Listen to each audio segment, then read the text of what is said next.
श्री स्वामी समर्थ. नमस्कार मंडळी. आपल्या हिंदू धर्मात अमावस्या तिथीला विशेष महत्त्व दिलं जातं. ही तिथी प्रामुख्याने पितरांना समर्पित आहे. पंचांगानुसार प्रत्येक महिन्यात अमावस्या तिथी येते. महिना तसेच वारानुसार अमावस्या तिथीलाही महत्त्व दिलं जातं. त्यानुसारच सोमवारी येणाऱ्या अमावस्येला सोमवती अमावस्या म्हणून ओळखलं जातं. सोमवती अमावस्येला सर्व अमावस्यांपेक्षा जास्त महत्त्व दिलं जातं. सोमवती अमावस्येला ब्रह्ममुहूर्तावर उठून पवित्र नदीत स्नान आणि क्षमतेनुसार दान केल्याने आपल्याला पुण्याची प्राप्ती होते. सोमवती अमावस्येला व्रत देखील केले जाते. या दिवशी देवी पार्वती आणि महादेवाची पूजा केल्याने विशेष लाभ होतो. वैवाहिक जीवनात सुद्धा सुखसमृद्धी नांदते. तर एप्रिल महिन्यामध्ये यावर्षी आलेली आहे सोमवती अमावस्या. महिलेच्या पतीला दीर्घायुष्य लाभावं म्हणून महिला महादेवाची पूजा करत असतात.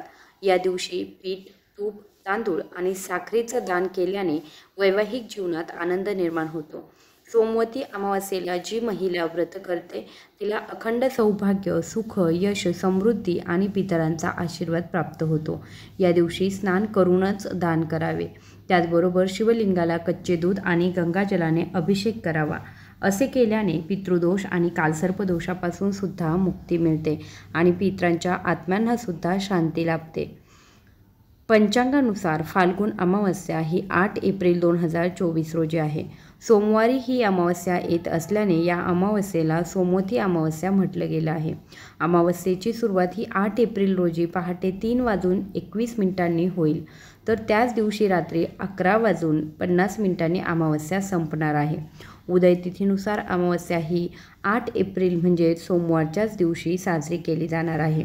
स्नान आणि दानाचा मुहूर्त जर बघायला गेलं तर 4:32 ते 5:18 स्नानदानाचा मुहूर्त आहे. ब्रह्ममुहूर्तावर स्नानदान केल्याने त्याचं अधिक लाभ आपल्याला होतात. या काळात कोणत्याही पवित्र नदीमध्ये श्रद्धेने स्नान करून आपण दान करावे.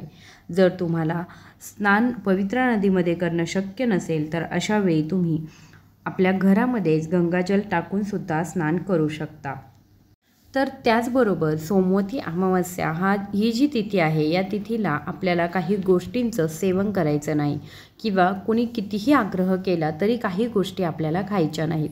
आपल्याला माहीत आहे तंत्रमंत्र शास्त्रामध्ये अमावस्या तिथीला विशेष महत्त्व दिलं गेलं आहे आणि सोमवती अमावस्या असल्यामुळे आपल्याला या दिवशी थोडंसं सावध राहण्याची गरज आहे. 9 तारखेला येत आहे गुढीपाडवा, 8 तारखेला अमावस्या आहे आणि या कारणामुळे 8 तारखेची जी अमावस्या आहे ती तर सोमवती अमावस्या आलेली आहे आणि या दिवशी आपल्याला संध्याकाळच्या वेळी एक काळजी घ्यायची आहे. म्हणजे संध्याकाळच्या वेळी काही गोष्टी ज्या आहेत त्या आपल्याला इतरांना द्यायच्या नाहीत. त्यामध्ये येतं ते म्हणजे दही, दूध, साखर, तांदूळ अशा ज्या गोष्टी आहेत ज्या शुक्रग्रहाशी रिलेटेड आहेत आणि त्याचबरोबर माता लक्ष्मीलासुद्धा या वस्तू अत्यंत प्रिय आहेत. या गोष्टी जर तुम्ही इतरांना देत असाल तर याच्यामुळे आपल्या घरामधील सुखशांती दुसऱ्याच्या घरामध्ये चालली जाते. तर या कारणामुळे आपल्याला या दिवशी संध्याकाळी, याच दिवशी नाही तर प्रत्येक दिवशी संध्याकाळच्या वेळी या वस्तू कुणाला द्यायच्या नाही. त्याचबरोबर आपल्याला जर एखाद्या व्यक्तीने या दिवशी काही गोष्टी खायला दिल्या किंवा खाण्याचा आग्रह केला तरीसुद्धा आपल्याला काही गोष्टी खायच्या नाही. यामध्ये कोणत्या अशा गोष्टी आहेत की ज्या खाऊ नये, तर पांढऱ्या रंगाची मिठाई जर तुम्हाला आग्रहाने कोणी देत असेल तर ती अजिबात आणि चुकूनही तुम्ही खाऊ नये. कारण बऱ्याच वेळा अमावस्या तिथीला आपल्यावरती काळी जादू किंवा मग काही वाईट गोष्टी ज्या आहेत त्या करण्याचा प्रयत्न केला जाऊ शकतो. आता बहुतेक जण आहेत की जे ह्या गोष्टी मानतात आणि बहुतेक जण या गोष्टी मानत देखील नाही. परंतु आपल्या सर्वांना माहीत आहे बऱ्याच वेळा बऱ्याच कुटुंबांमध्ये महिला असतील, पुरुष असतील, मुलं असतील वारंवार आजारी पडत असतात. काहींना नजर दोष होत असतो. नजर दोषामुळे घरामध्ये कधीच शांतता निर्माण होत नाही. घराला नजर लागते आणि त्या कारणामुळे सर्व घर जे आहे ते अस्ताव्यस्त होऊन जातं किंवा मग सर्व घर जे आहे ते आनंदात राहू शकत नाही. अशा ज्या गोष्टी आहेत त्या कधीतरी तंत्रमंत्र केल्यामुळे सुद्धा आपल्या घराला अशा नजर ज्या आहेत त्या लागू शकतात. असे नजर दोष जर लागू नये असं वाटत असेल तर आपण अमावस्या तिथीला आपल्या घराला मुख्य दरवाजाला कोहळा बांधू शकतो. ज्याने कोणत्याही प्रकारची निगेटिव्ह एनर्जी आपल्या मुख्यद्वारावर मधून आतमध्ये येणार नाही। त्याचबरोबर येणाऱ्या जाणाऱ्या व्यक्तींची नजरसुद्धा आपल्या घराला कधीच लागणार नाही। त्याचबरोबर या दिवशी पांढऱ्या रंगाची मिठाई झालं, त्याच्यानंतर पांढऱ्या रंगाचे कोणतेही स्वीट पदार्थ जर तुम्हाला एखाद्या व्यक्तीने दिले तर ते अजिबात ग्रहण करू नका।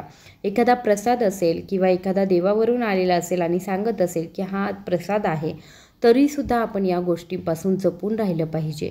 किंवा मग काही खाण्याचा आग्रह करणं, काही देण्याचा आग्रह करणं, या ज्या गोष्टी आहेत त्या अमावस्या तिथीला आपण या गोष्टींपासून थोडंसं बाजूला राहायचं।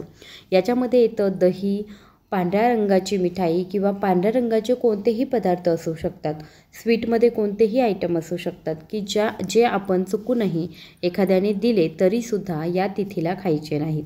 सोमवती अमावस्या जी आहे ती सर्वात मोठी महत्त्वाची अमावस्या मानली जाते। या दिवशी आपण खूप सारे उपाय आपल्या घरामध्ये करू शकतो। हे उपाय मी तुम्हाला एक एक करून नक्कीच पुढच्या व्हिडिओमध्ये सांगेल। त्याचबरोबर आपल्या घराला कुणाची नजर लागू नये, नजर दोष होऊ नये, यासाठी अमावस्या तिथीला आपल्याला आपल्या मुख्यद्वारावरती हळदीचं लेपन करायचं आहे। याच्यामध्ये थोडंसं गोमूत्र टाकायचं आहे।